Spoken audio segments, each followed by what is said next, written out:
Jetzt haben wir die Milsa-Musikanten aus Mils, bei Hall in Tirol ist das, mit der Jolanda und der Gerhard, die sind ja zwei Junge, Toast waren sie noch jung, gell? Und da losen wir ihn so an, ein ganzer Berg Stücke, Hallo Taxi heißt das, mit den Milsa-Musikanten aus Mils bei Hall in Tirol.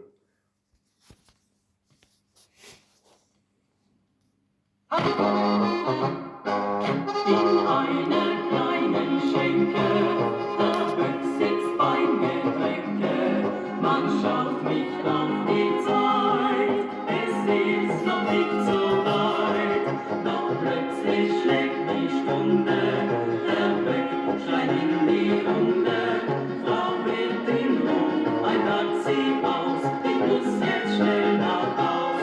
Hallo Taxi, bring der Böck ganz leis nach Haus, sonst ist es mit ihm aus, seine Frau, sie wirft ihn raus.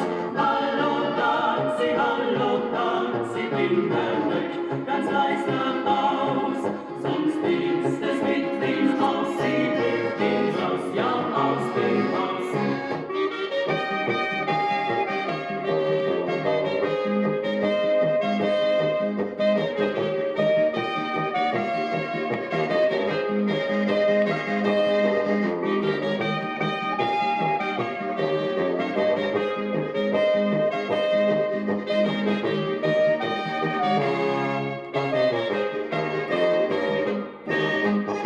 Spürt die Promille, dahin ist nun sein Wille. Er schreit, oh Schreck, oh Graus, er traut sich nicht nach Haus. Seine Frau, sie wartet böse, mit der Stunde zu Hause schon. Das Taxi kommt nur mit Gedös, der Böck ist sehr nervös.